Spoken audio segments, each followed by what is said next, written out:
Igreja, que a graça e a paz do nosso Senhor e Salvador Jesus Cristo seja convosco, amém?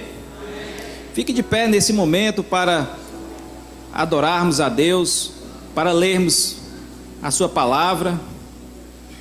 Mas antes disso, cutuque aí o seu vizinho da direita e da esquerda e diga para ele: você tem valor. Isso, bonito, gostei. Você tem valor. Glória a Deus. Pois vamos ler o Salmo 37.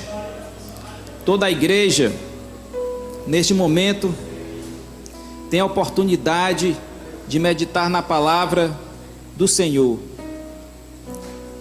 Leia este salmo proclamando, tá? Eu lerei os versículos ímpares e a igreja lerá a uma só voz os versículos pares. E assim diz a palavra do Senhor: não te indignes por causa dos malfeitores, nem tenhais invejas dos que praticam a iniquidade.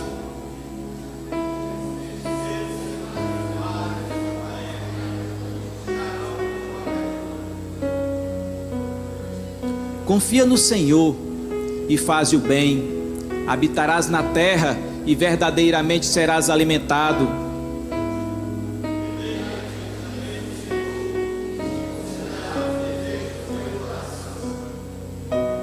Entrega o teu caminho ao Senhor, confia nele e ele o fará.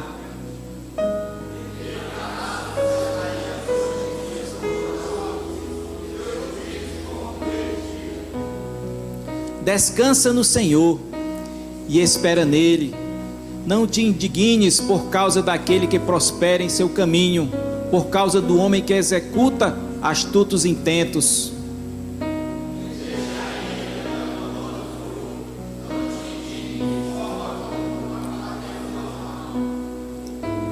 Porque os malfeitores serão desarraigados, mas aqueles que esperam no Senhor herdarão a terra.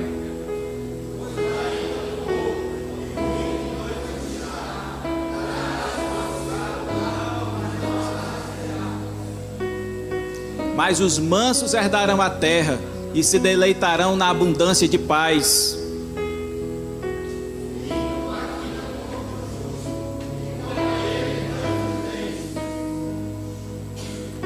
O Senhor se rirá dele, pois vê que vem chegando o seu dia.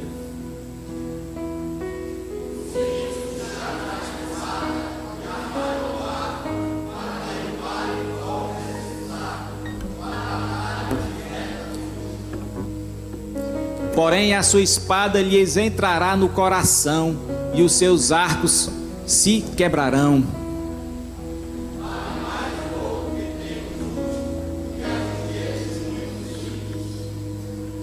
Pois os braços dos ímpios se quebrarão, mas o Senhor sustém os justos.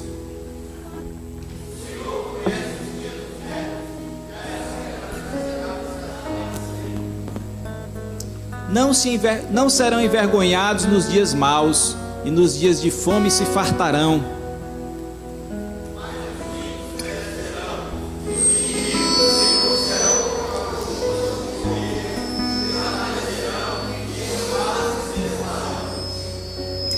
O ímpio toma emprestado e não paga, mas o justo se compadece e dá.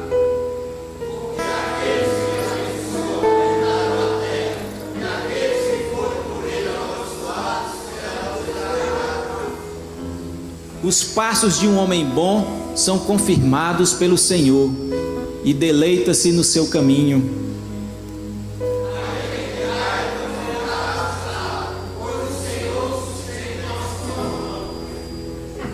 Fui moço e agora sou velho, mas nunca vi desamparado o justo, nem a sua semente a mendigar o pão.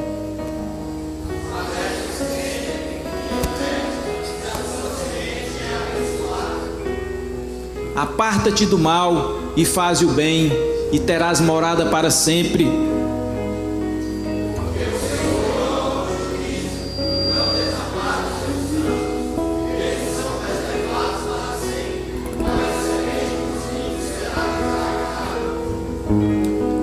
justos herdarão a terra e habitarão nela para sempre.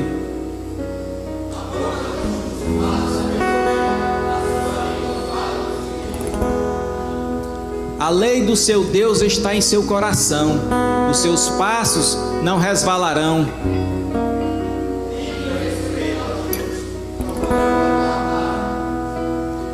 O Senhor não o deixará em suas mãos, nem o condenará quando for julgado.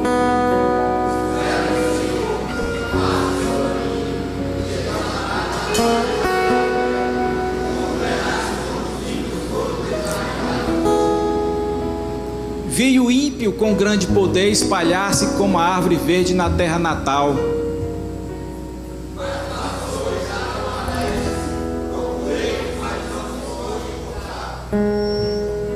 Nota o homem sincero e considera o reto, porque o fim desse homem é a paz.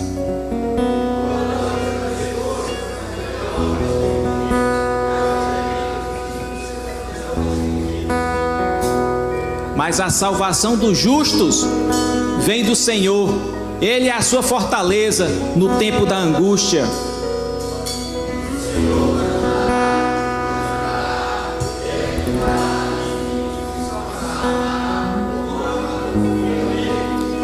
Glória a Deus. Aleluia. Tome posse dessa palavra profética na sua vida. O salmista, ele traz esta promessa de Deus para você. Se apodere dela, tome posse dela e viva no seu dia a dia o que o salmista propõe aqui neste Salmo 37. A palavra de Deus, ela é para ser vivida, é para ser testemunhada, e para isso nós deveremos transformá-la em comportamento, em conduta e em ação. Vamos agora todos em um só espírito louvar e adorar esse Deus majestoso, maravilhoso.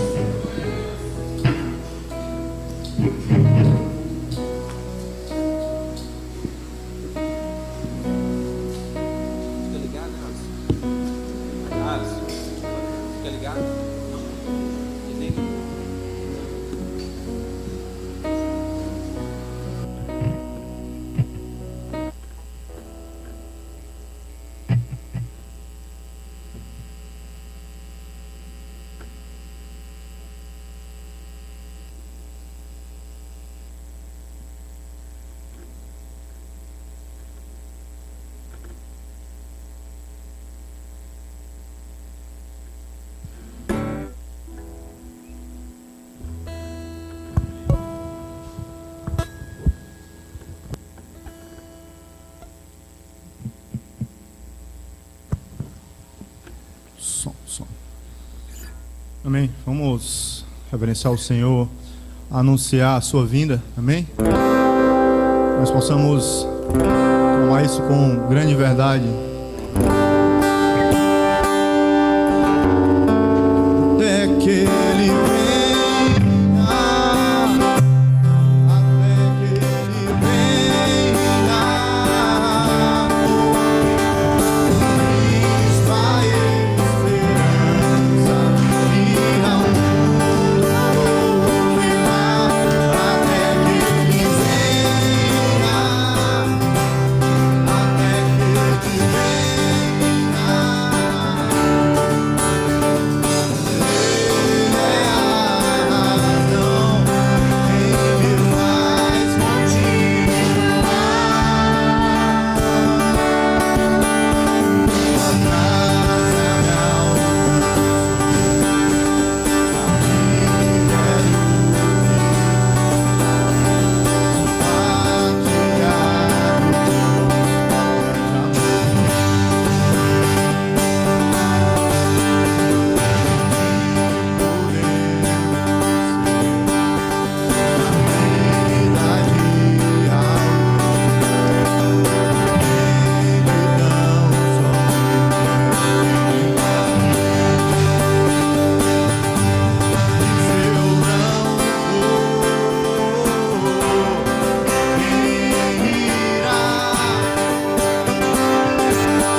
coração. Vamos tocar esse aqui, é conhecido de muitos. Um louvor que, apesar do seu tempo, ele não perde a verdade, ele não perde a meditação tão forte que tem. Amém? O meu Deus é maior que os meus problemas. Eu não temerei. Com Jesus eu vou além. Ainda que a figueira não floresça e não haja o fruto da videira, eu não temerei, não, não. Pois sei que para além das nuvens o sol não deixou de brilhar, só porque a terra escureceu. Oh, oh, oh. A minha vida está em Deus. Eu sei que tudo posso em Deus. É Ele quem me fortalece. Eu vou seguir com fé.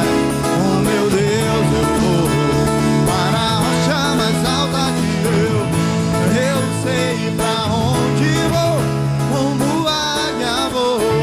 Nas alturas sou filho de Deus. Eu vou seguir com fé. Oh, meu Deus, eu vou para a rocha mais alta que eu sei pra onde vou. Como águia vou. Nas alturas sou filho de Deus.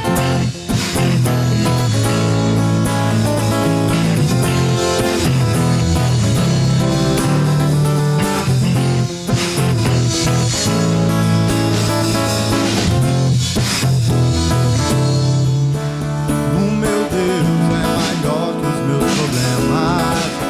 Eu não temerei. Com Jesus eu vou além. Ainda que a figueira não floresça e não haja o fruto da videira, eu não temerei, não, não. Pois sei que para além das nuvens o sol não deixou de brilhar, só porque a terra escureceu. Oh, oh, oh. Eu sei que tudo posso. É Ele quem me fortalece. Eu vou seguir com fé. Com meu Deus eu vou para a rocha mais alta que eu sei pra onde vou. Como águia vou. Nas alturas sou filho de Deus. Eu sei. Com meu Deus eu vou. Eu sei pra onde vou, como águia vou. Nas alturas sou filho de Deus.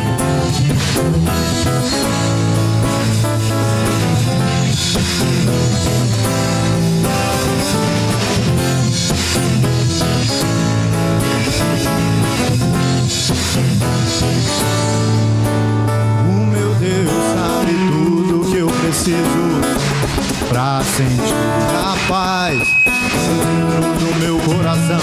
Ainda que a lua adormeça e não haja o brilho das estrelas, eu não temerei, não, não. Eu sei que para além das nuvens o sol não deixou de brilhar e a terra escureceu.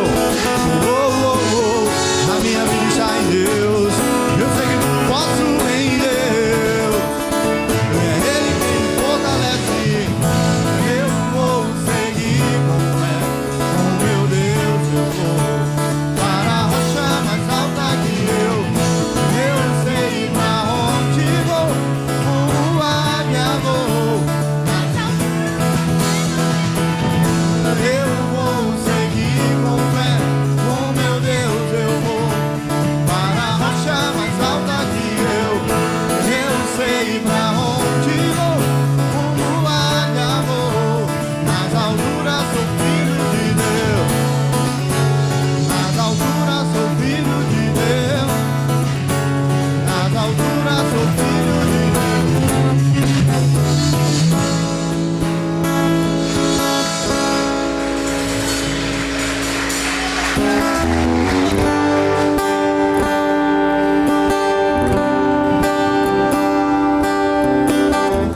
Nada mais importante do que nós conhecemos o Senhor como Ele é, né? Porque a resposta certa sempre vem do Senhor. Não adianta nós aprendermos uma vida de costumes e não consultar o Senhor sobre o que Ele acha, sobre o que Ele quer.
conquistar.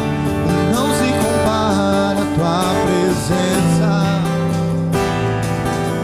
nem ao prazer de te adorar.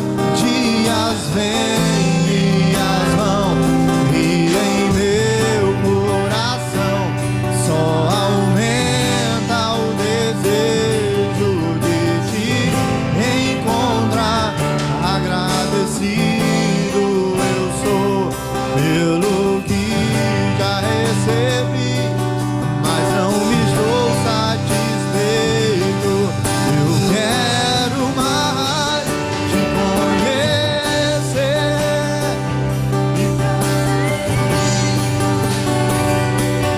Este é o alvo da minha vida, Senhor.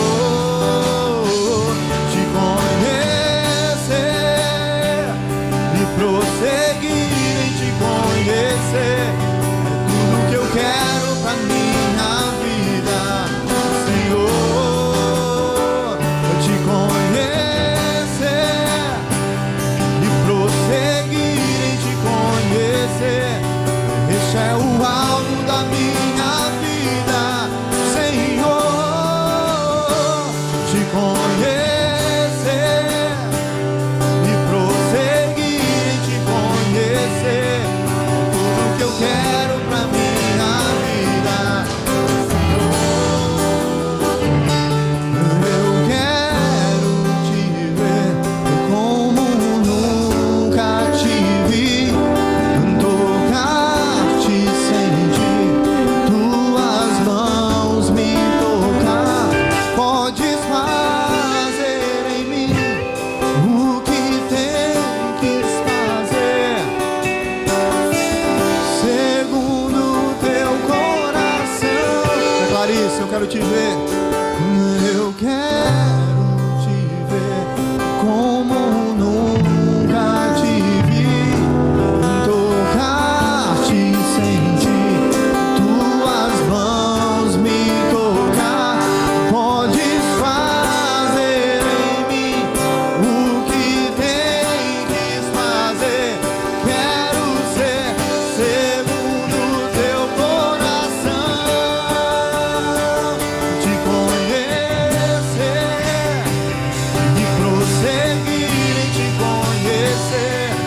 Este é o alvo da minha vida, Senhor. Te conhecer e prosseguir em te conhecer é tudo que eu quero pra minha vida, Senhor. Te conhecer e prosseguir em te conhecer. Este é o alvo da minha vida, Senhor. Conhecer e prosseguir em te conhecer é tudo que eu quero, Senhor. Tu és o alvo da minha vida, Senhor. O alvo da minha vida, Senhor. Nas ondas bravias do mar, sossega a tua alma. É claro, eu sou o Senhor. Eu sou o Senhor que te cura, Jeová Rafa, o teu Deus, o que cuida. Quem puder dar glória a Deus, dá glória a Deus. Quem não puder, dá aleluia. Amém? Glória a Deus, aleluia. Muito bem, igreja viva é assim, né? Presença do Espírito Santo aqui sobre nosso meio aqui. O Espírito de Deus tem liberdade para agir entre nós. A palavra de Deus diz que onde há a presença de Deus, há liberdade. Amém? Então, muito grato a Deus por essas vidas, pelas nossas vidas. Que Deus, nesta noite, esteja dando continuidade à obra dele que ele já começou aqui.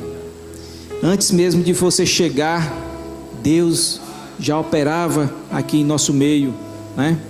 Os anjos de Deus já militavam numa batalha em favor de nossas vidas. E eu não tenho a menor dúvida que o poder de Deus veio agora sobre a vida dessas pessoas e trouxe todo tipo de resolução para a honra e glória de Deus. Eu quero avisar para aqueles que são seminaristas que amanhã nós não teremos aula no seminário. Nós já estamos de recesso, estamos de férias, estaremos retornando no dia 16 de julho. E você que ainda não se matriculou, você é bem-vindo, bem-vinda. Se você não quer se matricular, você pode também participar como ouvinte. Venha, vale a pena. E também já quero convocar aqueles que fazem parte do Ministério de Adoração, especificamente do teatro. Logo após o culto nós teremos uma reunião aqui, para que nós possamos em breve concretizar esse projeto. Então logo mais após o culto eu peço que aqui à sua direita, à minha esquerda do palco, nós nos encontremos para esta reunião. Se você tem interesse em participar desse ministério, você é muito bem-vindo, você é muito bem-vinda para a glória de Deus. Amém? Então, sem mais delongas, sem mais palavras, eu quero chamar aqui o nosso pastor Denilson para trazer uma palavra do céu para a minha vida e a sua vida. Amém? Pastor Denilson, que Deus possa estar o abençoando ricamente e poderosamente em nome de Jesus.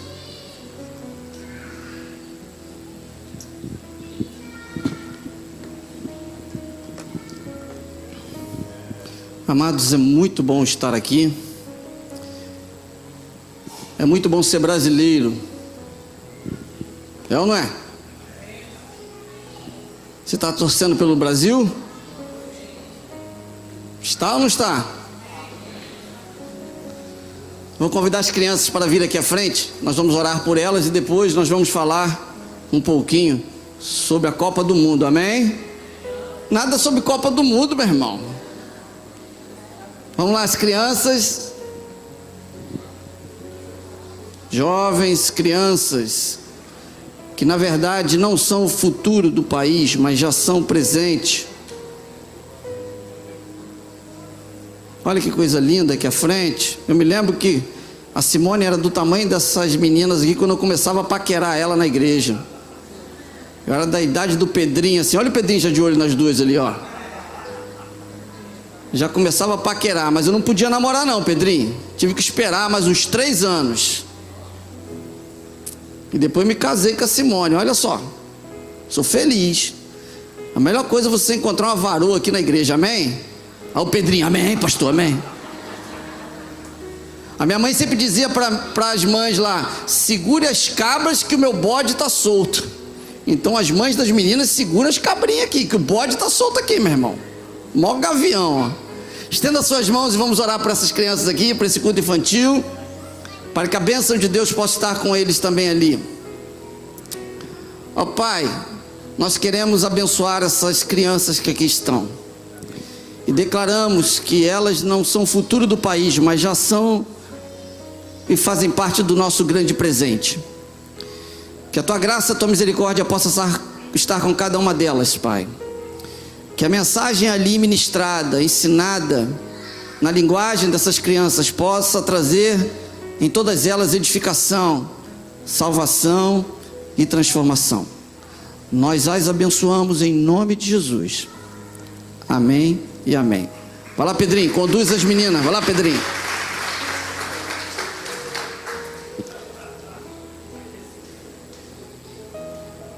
É, meu irmão, o tempo passa, eu não é, meu irmão? Hoje eu estou ficando velho, já tenho que segurar a minha filha, os gaviões já estão por aí, mas eu estou conseguindo segurar, né, Milena? Eu louvo a Deus pela vida da nossa igreja. Irmãos, você tem alegria de estar aqui? Amém? Meus irmãos, eu não vou falar ansioso, porque ansiedade não é uma palavra adequada, mas eu fico esperançoso de chegar a hora do nosso culto da noite, do nosso culto matinal, da quinta-feira da família. É muito bom estar aqui, é muito bom estar na presença do nosso Deus, é muito bom ouvir a palavra de Deus. Quando o pastor prega uma mensagem aqui, saibam vocês que a gente prepara durante toda a semana, a gente rumina o texto bíblico, a gente procura se aprofundar no texto bíblico, para que essa mensagem, ela não tão somente chegue ao seu coração, mas em primeiro lugar chegue ao meu coração. Tudo aquilo que é pregado aqui na frente, não é porque o pastor conhece o seu problema, não, é porque ele conhece o problema dele. Eu conheço o meu problema, eu sei a minha dificuldade, e não tenho dúvida que a minha dificuldade é a sua dificuldade também. Nós estamos no mês da família, nós estamos pregando sobre família, as quintas-feiras da família, e tem sido algo assim maravilhoso. Na quinta-feira passada, nós tivemos a oportunidade de falar sobre Moisés. Nós falamos ali acerca do líder Moisés. Nós apresentamos para todos quem foi Moisés. Hoje nós falaremos acerca de Josué, o sucessor de Moisés. Mas eu gostaria de dizer, meu querido, que Moisés foi uma referência para todos nós. Foi um líder do Antigo Testamento que de fato foi chamado por Deus para uma missão estratégica de libertar o povo das garras de Faraó. Mas Moisés, assim como eu e você, e eu preguei na quinta-feira, ele resolveu dar algumas desculpas para não seguir o chamado de Deus. E ele, antes de Deus o chamar e durante o chamado do Senhor, ele começou a dar algumas desculpas que eu falei na quinta-feira passada. E a primeira desculpa que ele falou assim: mas Senhor, quem sou eu? Quem sou eu? Aí Deus, ao invés de responder para ele: Moisés, tu é um camarada capacitado, tu és bom, Deus falou: não importa quem você é, importa que eu estou contigo. Ou seja, Deus estava dizendo para Moisés: não importa, Moisés, se você cursou faculdade, não importa se você é uma pessoa letrada, não importa se você é um camarada sábio, não importa, importa que eu estarei contigo. Muitas das vezes a gente está dando essa desculpa para Deus: ah, Senhor, mas quem sou eu? Em segundo lugar, Moisés disse assim: mas quem é o Senhor? Quando eles me perguntarem, quem eu direi que tu és, Senhor? Aí Deus falou: eu sou, e pronto. É a resposta mais simples de Deus. Eu sou o Deus dos antepassados, eu sou, e pronto. Aí Moisés continuou dando a desculpa dele: mas Senhor, se eles não acreditarem em mim. Aí Deus falou: pega a tua vara, joga no chão. A vara se tornou cobra. Pega a vara de novo, a cobra se tornou em vara. Coloca a mão no seio, ele colocou no peito, tirou, a mão estava leprosa. Coloca de novo, a mão ficou curada. Mas se eles não estiverem acreditando, pega a água do rio Nilo, lança no chão, ela vai se tornar sangue. Mas Senhor, e aí, Senhor? Aí ele continuou a dar aquelas desculpas esfarrapadas. Mas Senhor, mesmo assim, Senhor, disse Moisés lá no versículo especial: mas se eu, Senhor, não conseguir falar aquilo que eu tenho que falar, porque eu não tenho boa expressão, Deus. Aí Deus falou: eu vou conduzir você com o seu irmão, mas eu quero você. Aí no final das contas ele fala: mas Deus, eu não quero ir. Aí o texto bíblico na quinta-feira eu falei: Deus aloprou. Deus falou: tá bom, Moisés, chega de desculpa, eu quero você, e pronto. Meu querido, a introdução da mensagem desta noite é que muitas das vezes a gente fica postergando, a gente fica empurrando com a barriga o chamado de Deus.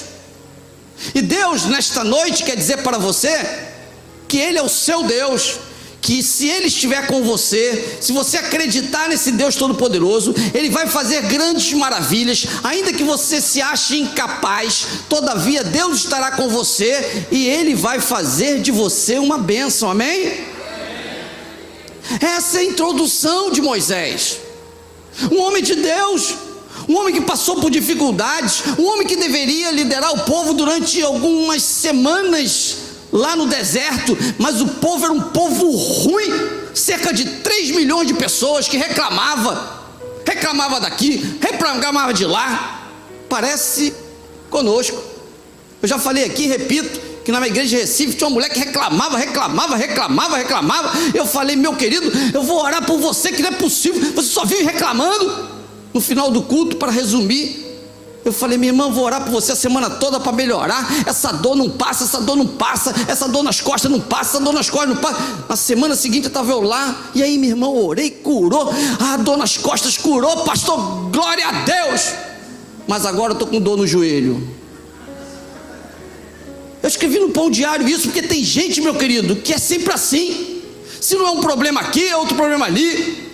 Se não é um problema do dinheiro, é o problema da saúde. Se não é saúde, é relacionamento. Sempre tem um problema cirandando, nunca soluciona, nunca está de bem com a vida, nunca acorda agradecendo a Deus. E nesta noite eu gostaria de avançar um pouquinho mais, porque Moisés, que foi um grande homem que deveria conduzir o povo durante algumas semanas, ele ficou 40 anos no deserto. 40 anos. Olha para o seu irmão e diga, meu irmão, 40 anos. Mas Deus é tão bom, que durante 40 anos a roupa não estragou, a sandália, que não era havaiana, não estragou. Ficaram 40 anos zanzando no deserto. E entre aqueles que zanzaram no deserto com Moisés, dentre os 3 milhões de pessoas, estavam 2 camaradas. Um deles se chamava Josué e o outro se chamava Caleb. E a ideia de Deus era sair do deserto e avançar por uma terra que manasse leite e mel, uma terra abençoada, uma terra cheia de coisas que Deus havia prometido. E Moisés, no início do ministério do deserto, escolhe 12 e manda lá: vocês vão como espias e vão voltar trazendo boas notícias, porque esse Deus, quando promete alguma coisa, ele faz maravilhas. E qual é a surpresa? Que os 12 voltam trazendo um cacho de uva que nenhuma pessoa conseguia carregar. 2 pessoas carregaram o cacho de uva, um baita de um cacho de uva, meu irmão. Aí Moisés falou: que coisa boa, é maravilha. Aí Josué falou: lá é bênção. Caleb falou: lá é bênção. Mas os outros 10 falaram: mas lá tem gigante, mas lá tem dificuldade, mas lá... Só informação negativa. E o povo queria apedrejar Josué, queria acabar com Josué. E aconteceu que Deus se levantou ali e puniu a todos, matou os outros 10 espias, só sobraram Josué e Caleb. E Deus falou assim: olha, esse meu povo, esse povo que está aqui, os 3 milhões de pessoas não entrarão nessa terra, somente quem vai entrar são os filhos deles, os descendentes. Por isso que eles ficaram 40 anos zanzando até o último morrer, para que eles pudessem entrar na terra prometida. Foi assim que aconteceu, um resumo da história. E agora, nesta noite, nós vamos ver o momento em que Josué está pronto para assumir os descendentes do povo de Israel. Atravessa o rio Jordão, e lá está Josué com uma galera, com os descendentes, para assumir a terra que mana leite e mel. Meu querido, esse é o resumo da história do povo de Israel, que eu gostaria de dar na introdução, para apresentá-los 4 tópicos importantes. Mas de antemão eu gostaria de dizer que se nós não estivermos aprendendo com o povo do passado, a gente vai sofrer como o povo do passado. Você gosta de sofrer? Eu não gosto de sofrer. Eu não gosto nem de injeção. Ou melhor, a única pessoa que pode me dar injeção é a Rosa aqui da igreja, que antes da injeção ela vem: pastor, aí passa óleo, aí passa gel, aí vem pra cá, aí vai pra lá, ali o avião, tum. Alguém já tomou injeção com o pastor Eliuto aqui? Meu irmão, ele pega a injeção assim, ó, pum. Tem gente que gosta de sofrer. Eu não gosto de sofrer, não. Por isso você tem que aprender com os erros dos nossos antepassados, para que você possa viver uma vida equilibrada, uma vida de alegria. Abra sua Bíblia, por favor, em Josué capítulo 5. Eu vou compartilhar com vocês 4 tópicos da vida de Josué. Josué, um homem de Deus, que nos dá grandes lições.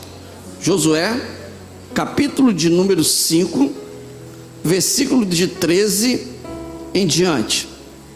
Quem achou, diga amém.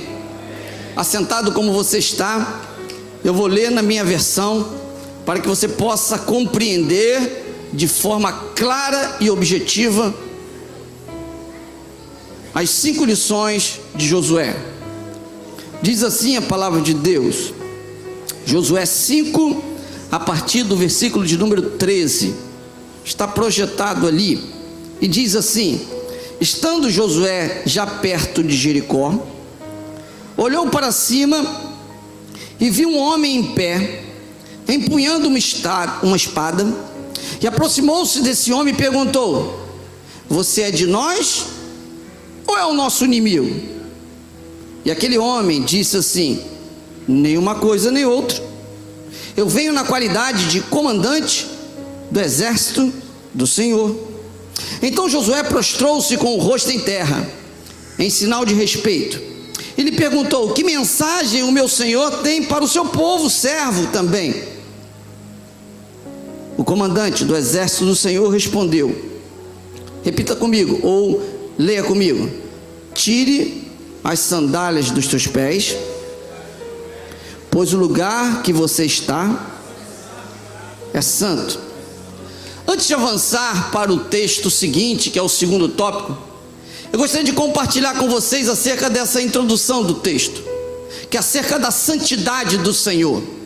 A gente falou na quinta-feira que quando Moisés viu lá no Monte Horebe a sarça que não queimava, ele se aproximou e falou: eu quero ver. Ele correu para lá e ouviu uma voz que dizia assim: tira a sandália dos teus pés. Agora, quando Josué, num novo episódio, encontra uma pessoa diferente das demais, e ele não identificou se era do exército dele, se era do inimigo, ele pergunta: vem cá, você é da onde? É do meu exército ou você é meu inimigo? Aí o anjo fala: eu não sou nenhuma coisa nem outra, eu sou o general do exército do Senhor. Aí a Bíblia descreve que ele deve ter prestado a continência, se ajoelhou, e antes de qualquer coisa, o general do exército do Senhor diz o que para ele? Tira a sandália dos teus pés. Ora bola, olhe para mim, meu querido, ele já não prestou a continência dele, que eu imagino? O texto bíblico diz que ele se ajoelhou, ele já estava de forma reverente. Por que que o servo do Senhor, o anjo do Senhor fala assim, ó, tira a sandália dos teus pés? Eu estava dando uma pesquisada acerca disso. Muitos estudiosos falam muitas coisas acerca desse texto, mas uma coisa é muito clara para mim nesse texto, é acerca da reverência. Meu querido, é acerca da humildade, é acerca da pureza, da devoção, do quebrantamento que o servo de Deus tem que ter para com as coisas de Deus. O que falta em nós hoje em dia é isso. Nós muitas das vezes não estamos quebrantados para as coisas do Senhor, nós muitas das vezes não estamos respeitando as coisas de Deus. Você sabia que como bom brasileiro, você não pode colocar a bandeira do Brasil em cima da sala de jantar e comer em cima? Não pode, porque isso é um desrespeito. Você sabia que você não pode colocar em várias bandeiras do Ceará, do teu time, que é ruim pra caramba, né?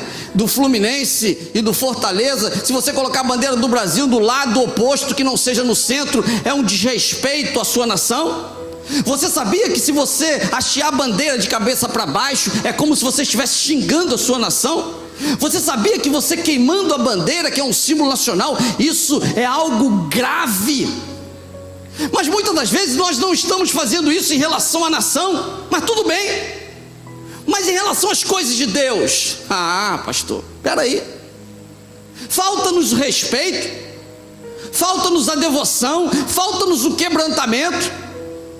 Meu querido, esse texto bíblico mostra que Josué, por mais que ele estava com a devoção, por mais que ele estava se ajoelhando, por mais que ele estava prostrando diante do general do exército do Senhor, era pouco diante de Deus. Por isso Deus fala através do general, fala: tira a sandália dos teus pés.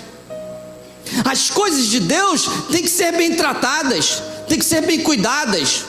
Existe um texto bíblico que eu gostaria que você abrisse, para que você pudesse ler na sua casa, Abacuque 2:20, que diz assim: o Senhor está diante do seu santo templo, cale-se diante dele toda a terra.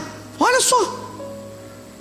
Existem outros textos bíblicos que falam assim, Isaías 6:3, santo, santo é o Senhor dos exércitos. Salmo 24 diz assim: quem subirá diante do trono do Senhor? Aí ele responde: aquele que está com mãos limpas e puro de coração.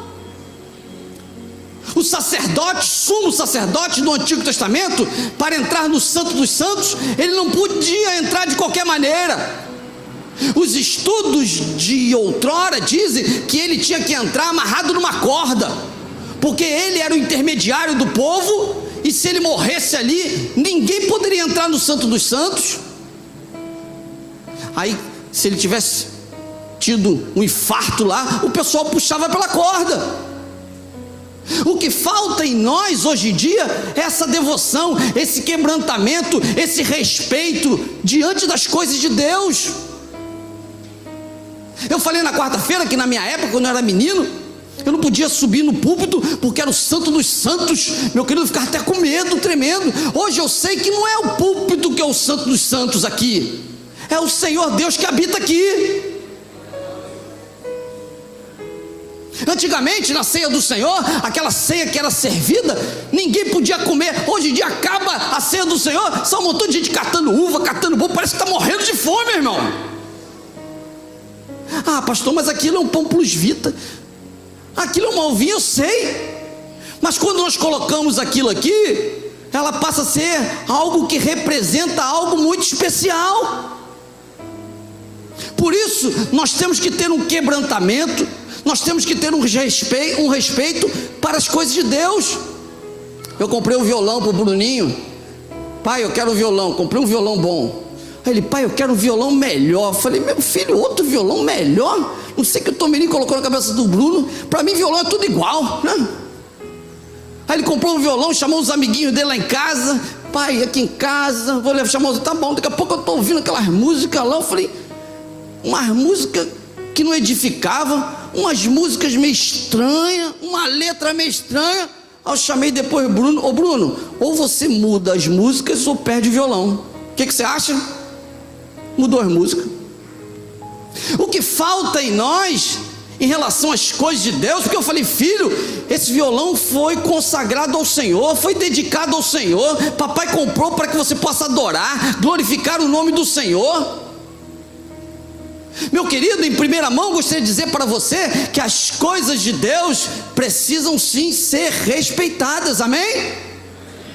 Aquele ônibus que passa ali o chemão, você pode olhar, está com o pneu pretinho, está tudo limpo, sabe por quê?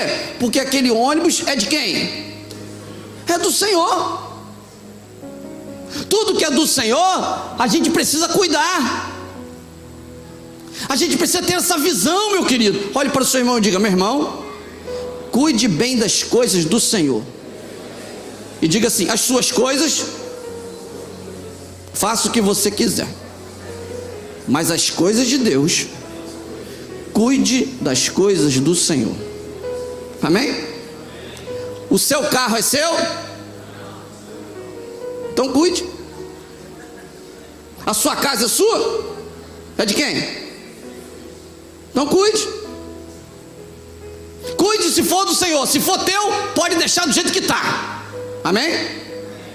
Josué, diante do chefe do exército general, presta continência e diz: estou aqui, reverente a ti.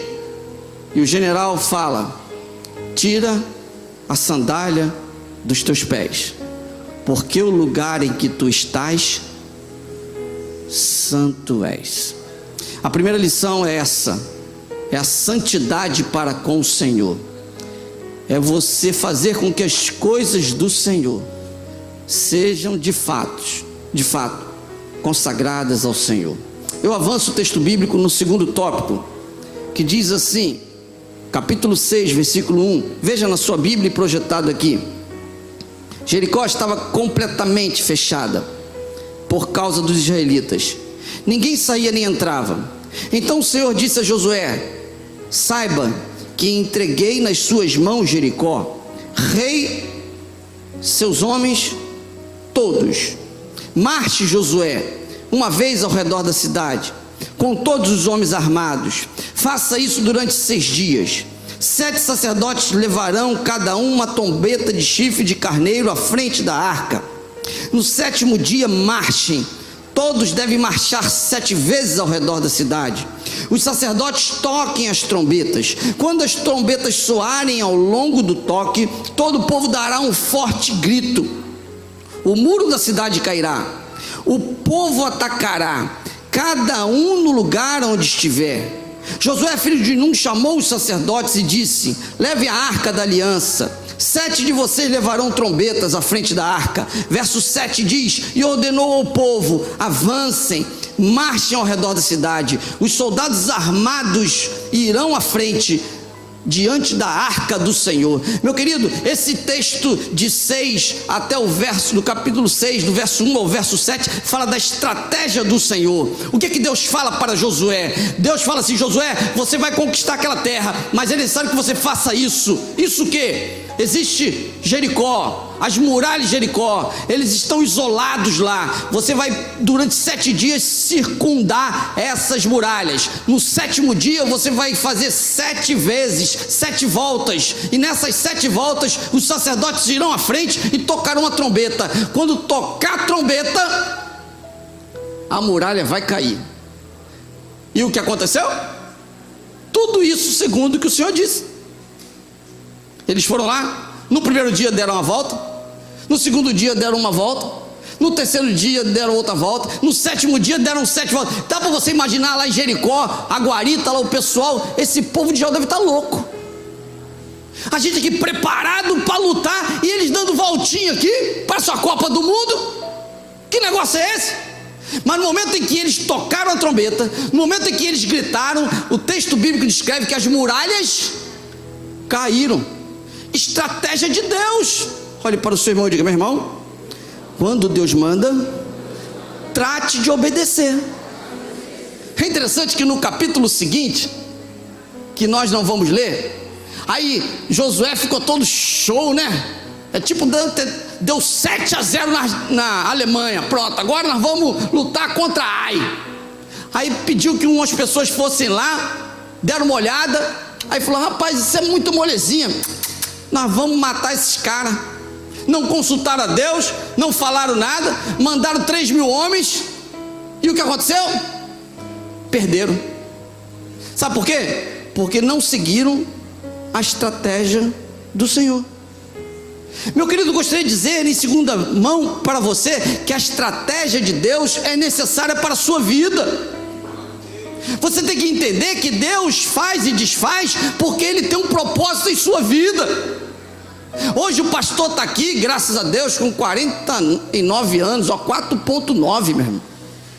Mas por quê? Porque eu já passei por lutas, já passei por dificuldades. Deus já estava forjando meu caráter desde o início lá em Nova Iguaçu, na Baixada Fluminense, quando nesse período de festa junina, eu ficava sentado lá na esquina vendendo bombinha. Eu tinha uma caixinha de bombinha, estalinho, bombinha, eu vendia para ganhar uns trocados. Quando caiu o doce de abóbora no chão, e a minha mãe falou: se voltar sem doce de abóbora, tu vai tomar surra. Aí eu tinha que vender doce de abóbora com terra. O pai da Simone comprou várias. Eu fui lá, que eu não era bobo, né? Queria namorar a Simone, estava vendendo, batia toda hora lá, pé, pé, pé. Aí o paizinho dela vinha: pois não, meu filho. Eu falei: tem um doce de abóbora aqui, esse é gostoso toda a vida, cheio de areia. Aí ele: esse doce está estranho. Eu falei: não, é assim mesmo, é um novo condimento. Meu querido, dificuldades, lutas, por isso que nós estamos aqui. As lutas, as dificuldades servem para forjar o nosso caráter. Por isso, obedeça às estratégias de Deus. Pare de reclamar e entenda que Deus faz tudo certo na hora certa. Amém? Olhe para o seu irmão e diga: meu irmão, seja dependente do Senhor. Existem alguns versos bíblicos que falam sobre a dependência de Deus, e eu vou ler para vocês, que diz assim, o texto que o pastor Narcélio pregou hoje, Tiago 4,7: sujeitai-vos, pois, a Deus, resisti ao diabo, e ele fugirá de vós. Muhammad, aquele lutador, quando ele entrou no avião,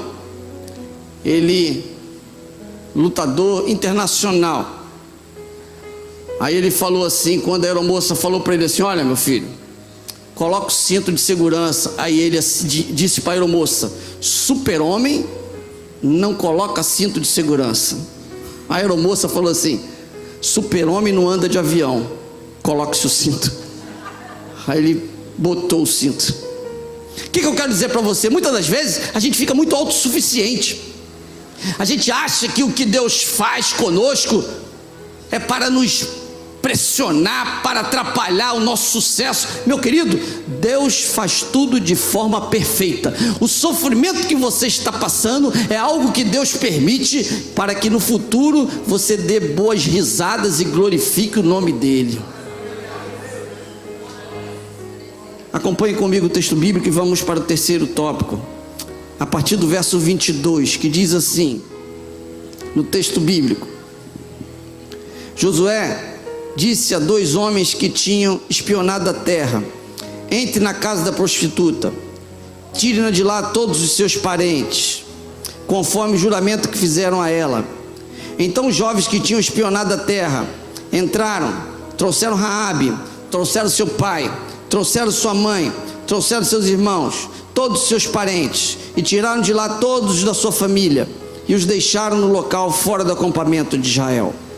Meu querido, a terceira grande lição desse texto bíblico, em meio a tantas outras lições: a primeira é a reverência nas coisas do Senhor, a segunda é dependência do Senhor, é a estratégia de Deus, a terceira é de fato você obedecer a Deus através da salvação de Deus.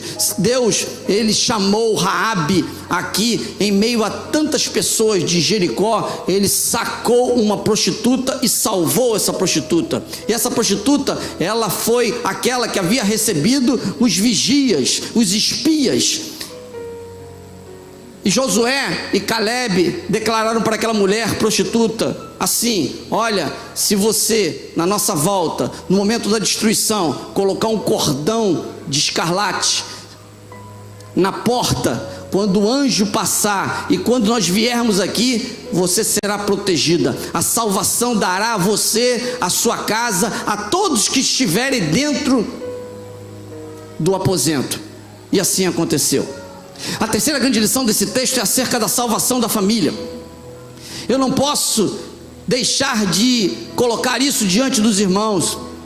Você não pode simplesmente ser salvo. Deus quer que você salve toda a sua família, meu querido. Raabe era uma pessoa marginalizada, era uma pessoa desconsiderada, era uma pessoa que não tinha valor algum naquela sociedade daquela época. Mas Deus sacou aquela mulher de um povo distinto, de um povo longe do povo de Israel, e a fez uma grande mulher. Se você for ver lá nos Heróis da Fé, em Hebreus, você vai ver lá Raabe, aquela mulher que confiou no Senhor, uma mulher que tinha tudo para ser destruída, mas ela foi salva pelo poder, pela misericórdia, pela autoridade de Deus. A terceira grande lição desta noite é acerca da salvação que vai avançando para você e chega a toda a sua casa. Embora você seja pecador, embora você tenha falhas, mas, meu querido, Deus tem um propósito na sua vida. Você não nasceu simplesmente para viver muitos anos aqui na terra. Deus tem algo tremendo na sua vida. Raabe não tão somente estava na lista dos heróis da fé. Raabe foi uma pessoa que estava na genealogia do nosso Senhor Jesus Cristo. Em Mateus capítulo 1 você vai ver lá que um gerou, outro gerou, outro gerou. Você vai ver o nome de Raabe, depois você vai ver o nome de Jesus. Não tão somente ela foi resgatada, não tão somente Deus deu um novo nome, mas Deus fez dessa mulher uma mulher valorosa. Meu querido, nesta noite, de forma profética, de forma clara e objetiva, você não está aqui por acaso. Deus tem algo tremendo na sua vida. Deus tem algo tremendo, não tão somente na sua vida, mas para as suas gerações também. Deus teve um grande propósito na vida dessa mulher. Uma mulher que provou da salvação. E por último, para finalizar, eu gostaria de dizer, além de ter a salvação, você vai ver no capítulo 7, que eu não vou ler aqui, mas eu vou declarar que o pecado estava com esse povo de Israel. O capítulo 7 descreve que depois que o povo venceu Jericó, e Deus falou: não pegue nada de Jericó. Tinha um camarada chamado Acã, e ele viu uma capa, ele viu alguns utensílios de prata, e ele pegou e roubou e levou. E por conta disso, o povo, na outra batalha, por não esperar e não consultar o Senhor, o povo em pecado foi destruído. É a quarta lição desta noite, é acerca do pecado. Pecado é tudo aquilo que desvia o alvo do Senhor Jesus. É tudo aquilo que entristece ao Senhor. Pecado na origem é errar o alvo, é entristecer ao Senhor, é estar em desacordo com a palavra de Deus. O povo aqui, desde o início, estava em pecado.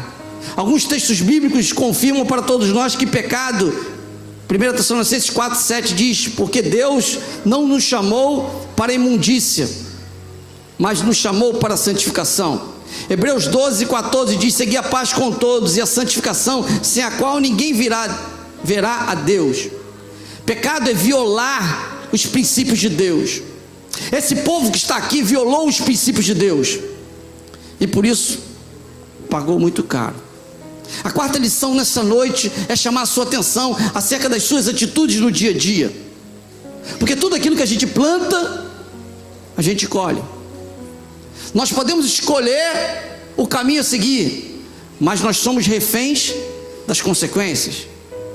O pecado é algo que entristece muito a Deus, que desagrada a Deus, que Deus não gosta, porque o salário do pecado é a morte, mas o dom gratuito de Deus é a vida eterna em Cristo Jesus nosso Senhor. Existem igrejas por aí que estão passando a mão nas pessoas, dizendo: não, calma, você pode dar o dinheiro, o importante é você viver a vida. Não, Deus não está preocupado com o seu dinheiro.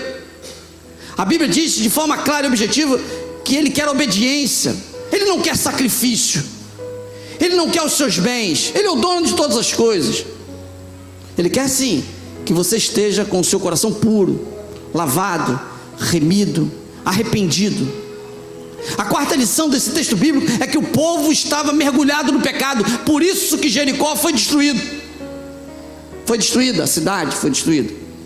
A única que sobreviveu tão somente foi Raabe e a família dela, porque eles certamente se arrependeram das falhas, das mazelas e dos pecados. Nesta noite eu gostaria de findar essa grande mensagem para a sua vida, para o seu coração, dizendo: assim como Josué, meu querido, teve uma experiência grandiosa com Deus, nesta noite você precisa aplicar isso à sua vida, ao seu coração. E a primeira aplicação para a sua vida, para o seu coração, é acerca da reverência para as coisas do Senhor. Você de fato tem se colocado de forma quebrantada diante das coisas do Senhor? As coisas do Senhor estão de forma valorosa nos seus princípios? Sim ou não? Essa é a primeira grande lição. A segunda lição aplicada às nossas vidas é acerca da dependência do Senhor. O povo não estava obedecendo a estratégia do Senhor, ou obedecia quando era conveniente. Na hora de circundar, vamos circundar. Depois que conseguiu uma autossuficiência, agora a gente vai fazer o que nós queremos. Que dependência de Deus é essa?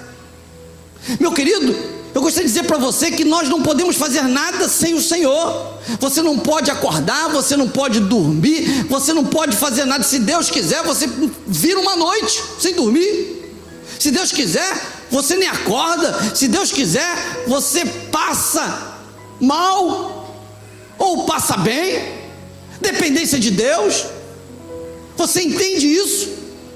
Em terceiro lugar, é acerca da salvação, que Deus tem algo tremendo para a sua vida, Deus tem algo tremendo para a sua família, Deus tem um renovo para todos vocês. E por último, findando, é acerca do pecado que tem atrapalhado a vida de muitas pessoas. Foi feito um levantamento e foi atestado que muitas pessoas saem dos cultos e vão para os motéis. Muitas pessoas saem dos cultos e vão para lugares que não edificam, porque não basta estar aqui no culto.